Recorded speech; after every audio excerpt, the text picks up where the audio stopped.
Beware of Vampires, written and narrated by Sister Charity Lombardo.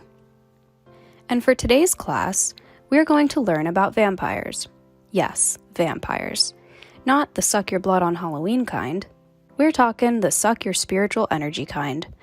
Let's begin. Recently, I read a book on creativity called Show Your Work by Austin Kleon. Highly recommend. In one chapter, he references a fellow named Picasso. Maybe you've heard of him. Kleon says that some people thought Picasso was a vampire, as he was known for sucking the energy out of everyone he met. As his granddaughter Marina Picasso put it, he squeezed them like a tube of oil paint. He poked and he prodded till their stories came pouring out. Then he stole them for inspiration. Friends and acquaintances agreed.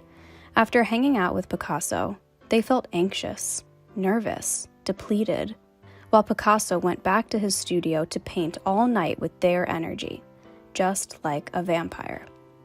Another painter, Constantine Brancusi, noticed this and stayed far away from Picasso. He practiced what Kleon calls the vampire test, a simple way to know who to let into your life. If you feel good and full of energy after hanging out with someone, they're not a vampire. If you feel down and mentally exhausted, they are. Since reading this, I've used the vampire test to weed out the folks who don't fuel my creativity. But only recently did I start using it in a spiritual way.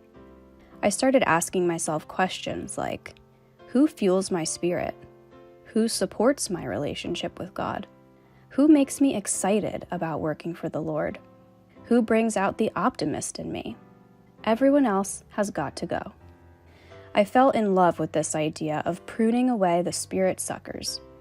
And the more I put it into practice, the closer I grow not only to God, but to the ones who lift me up so I can see and hear Him better. And though it hasn't been easy to determine who gets the boot, seeing as I'm naturally over-curious about everyone and their mother, and could make friends with a tree, thanks Dad, the process has been so worth it. Because ultimately, I don't want to fall victim to the ones who drain my faith, who challenge that God is real, or who tempt and lure me away. I want to protect my spirit and stay nuzzled under His wing where it's warm and safe from vampires. Now everyone please turn to 1 John 4, 1 through 4 in your Bibles, and let's check out God's version of the vampire test. Beloved, believe not every spirit, but try the spirits, whether they are of God, because many false prophets are gone out into the world. Hereby know ye the Spirit of God.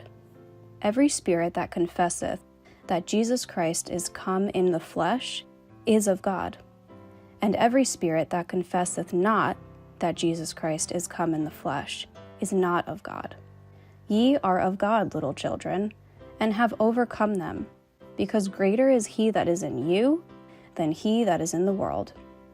So, to recap today's vampire lesson, spiritual vampires are people who deplete your spirit, bring you down, and steal you away from God. There are millions in this world, and they're all around. Careful, they could even be a few feet away. But with a little reevaluation, and the scriptures at our side, those vampires have no power over us. And if that doesn't work, well, try some garlic.